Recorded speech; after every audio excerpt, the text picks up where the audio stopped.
ഇതിൻ്റെ ഒരു മാർക്കറ്റിംഗ് സാധ്യത കൂടി ഒന്ന് പറയാമോ സാർ? ഇതിൻ്റെ മാർക്കറ്റിംഗ് ഇപ്പം അങ്ങ് വിളവെടുത്തിട്ട് മാർക്കറ്റിംഗ് ഞാൻ പറഞ്ഞു, അത് ഒരു നല്ല തോതിൽ നമുക്ക് സാധനം ഉണ്ടെങ്കിൽ നമുക്ക് അതിന് ഏജൻസ് ആളുകൾ നമ്മളെ തെരഞ്ഞു വരും.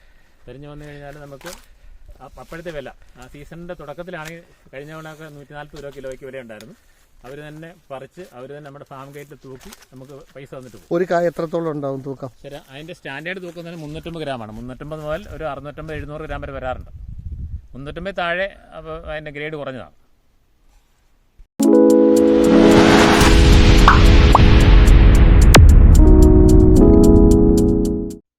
എല്ലാവർക്കും നമസ്കാരം. ഞാനിന്ന് ഇടുക്കി ജില്ലയിലെ മുട്ടത്താണ്. മാതൃകാ കർഷകനും പ്രകൃതിയുടെ ജൈവ വൈവിധ്യം സംരക്ഷിക്കുന്നയാളുമായ ജോണി ചന്ദ്രൻകുന്തൻ സാറിൻ്റെ അരികിലാണ്.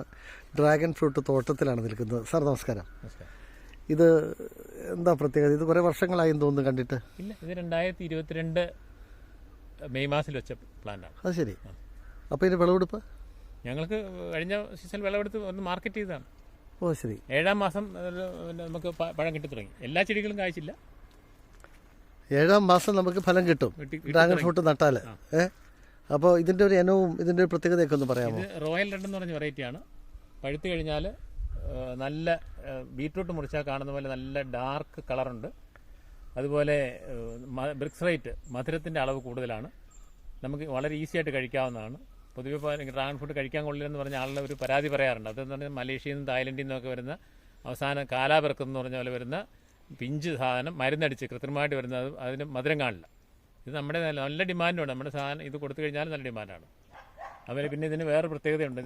ഇത് ഡ്രാഗൺ ഫ്രൂട്ട് പല വെറൈറ്റി ഉണ്ട്, ഒരുപാട് വെറൈറ്റി. നമ്മുടെ കേരളത്തിൽ തന്നെ 10-50 വെറൈറ്റിക്ക് മേലെ പരിപാലിക്കുന്നവരുണ്ട്. പക്ഷേ അതിനകത്ത് പലതും ആർട്ടിഫിഷ്യൽ പോളിനേഷൻ, കൃത്രിമ പരാഗണം നടത്തേണ്ടതുണ്ട്. ഇത് അതിൻ്റെ ആവശ്യമില്ല. അതിൻ്റെ ആവശ്യമില്ല. സ്വയം തന്നെ പൂക്കൾ വിരിഞ്ഞ് വിരിഞ്ഞ് പൂക്കൾ വിരിഞ്ഞ് കഴിഞ്ഞാൽ 22-ാം പക്കം പഴം പറിക്കാം. അത് കഴിഞ്ഞിട്ട് അടുത്ത 1.5 മുട്ടും പൂവുണ്ടാവും. അങ്ങനെ ഒരു ചെടിയിൽ തന്നെ ഒരു സീസണിൽ കണ്ടിന്യൂസ് ആയിട്ട് 5 മുതൽ 6 തവണ വരെ നമുക്ക് പഴങ്ങൾ പറിക്കാം.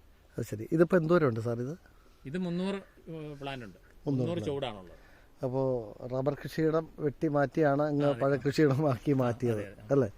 ഇനി ഇതിൻ്റെ നടിയിൽ തൊട്ടുള്ള പരിപാലന മുറകളൊന്ന് പറയാമോ? നടിയിൽ പൊതുവെ പല ആളുകളും ഇത് സ്ഥലം മണ്ണളക്കുന്നത് നല്ലതാണെന്ന് പറഞ്ഞ് മണ്ണളക്കാറുണ്ട്. മണ്ണളക്കി കഴിഞ്ഞാൽ ഇതിൻ്റെ കോൺക്രീറ്റ് പോസ്റ്റ് ഒരു 5 കൊല്ലം ആയി കഴിയുമ്പോഴത്തേക്ക് 200 കിലോയോളം തൂക്കം വരും. 5-6 കൊല്ലം ആയി കഴിയുമ്പോഴത്തേക്കും ഇതിനകത്ത് ചെടി തുള്ളെല്ലാം ഉണ്ട്. അപ്പോൾ ഒന്നും പെടന്നു പോയി കഴിഞ്ഞാൽ നിവർത്തി വെക്കാൻ പോലും പറ്റില്ല. അതുകൊണ്ട് മണ്ണളക്കാതെ ഭൂമിയിൽ ഒരു 2 അടി കുഴി, കറക്റ്റ് കോൺക്രീറ്റ് കാല് 4-3, 4-4 സൈസിൽ കോൺക്രീറ്റ് കാല്, 7 അടി നീളമുള്ള കാല്, ഒരു 1.25-2 അടിയെങ്കിലും മണ്ണിലേക്ക് കറക്റ്റ് താഴ്ത്തി ഉറപ്പിച്ചതിന് ശേഷം അതിൻ്റെയാണ് ഇത് നടുക. ചുവട്ടിൽ വെള്ളം നിൽക്കാത്തില്ലാത്ത തരത്തിൽ ചെറിയൊരു തടം മണ്ണ് കൂട്ടിയിട്ട് അവിടെ വെറുതെ ചാരി നട്ടു കൊടുത്താൽ മതി. ചെടി വളർന്നു വരും. വളർന്നതിനനുസരിച്ച് ജൈവവളവും പിന്നെ ഇത് കെട്ടിക്കൊടുക്കണം. ഈ മരത്തിലെ മേളിൽ കയറ്റിത്തരം വരെ ചെടി പടർന്ന് വളരാതെ മുകളിൽ ടയർ അല്ലേ? മുകളിൽ ടയർ വെച്ച് കൊടുക്കണം. പലരും പലതിനും ടയർ വെക്കാറുണ്ട്. ഞാനിവിടെ വെച്ചിരിക്കുന്നത് സ്കൂട്ടറിൻ്റെ ടയറാണ്. എത്ര രൂപ ചിലവ് ഈ കോൺക്രീറ്റ് കാലിന്?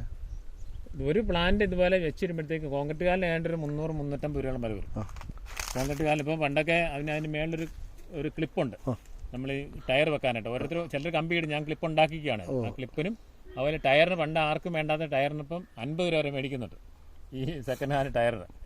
അപ്പോൾ നമുക്ക് ശരിക്കും ഒരു പ്ലാന്റിന് ഒരെണ്ണം പിടിപ്പിച്ചിരുമ്പോഴത്തേക്കും ആവറേജ് ഒരു 1000 രൂപ മുടക്ക് വരും. ഇടയ്ക്ക് വളപ്രയോഗം എന്താ നമ്മൾ ചെയ്യാറ്? വളപ്രയോഗം നമ്മൾ കൂടുതലും കോഴിക്കാഷ്ടാണ് ഇതിന് ഏറ്റവും നല്ല വളം. നല്ല മഴക്കാലത്ത് നന്നായിട്ട് കോഴിക്കാഷ്ടം ഇട്ട് കൊടുക്കും. ജലസേചനം ആവശ്യമുണ്ടോ? ജലസേചനം ആവശ്യമില്ല. പക്ഷേ ജലസേചനം വലിയ തീക്ഷ്ണമായ വെയിലുള്ളപ്പോഴത്തേക്കും നനച്ചു കൊടുക്കുന്നത് നല്ലതാണ് ചെടിയുടെ ഗ്രോത്തിന്. പൊള്ളലേക്കും അല്ലെങ്കിൽ ഇതൊരു വൈൽഡ് വെറൈറ്റി സാധനമാണ് തോന്നുന്നത്. വൈൽഡ് വെറൈറ്റി എന്ന് പറഞ്ഞാൽ ആമസോൺ ഇവിടെ മെക്സിക്കോയിലും ബ്രസീലിലും ഒക്കെ അങ്ങനെയുള്ള നാടുകളിലൊക്കെ ഇത് വൈൽഡായിട്ടുണ്ടാകുന്ന സാധനമാണ്. അതിനകത്ത് എല്ലാം ഒന്നും ഇടിവിളായിരിക്കില്ല. ചിലതിന് നല്ല ക്വാളിറ്റിയുള്ള സാധനമൊക്കെ നമ്മുടെ ഇങ്ങോട്ട് പിന്നെ നിരീക്ഷണങ്ങളുടെ നല്ല വെറൈറ്റി ഉരുത്തിരിഞ്ഞിട്ടുണ്ട് ഒത്തിരി ആളുകൾ. ഇപ്പോൾ വിളവെടുത്തിട്ട് എത്ര നാളായി? ഇപ്പോൾ സീസൺ അതായത് ഒരു 4 മാസം കഴിഞ്ഞു വിളവെടുത്തിട്ട്. ഇടുക്കി മുട്ടത്ത് ജോണി ചന്ദ്രൻകുന്നൻ സാറിൻ്റെ ഡ്രാഗൺ ഫ്രൂട്ട് കൃഷിയിടമാണ് പ്രേക്ഷകരെ പരിചയപ്പെടുത്തിയത്.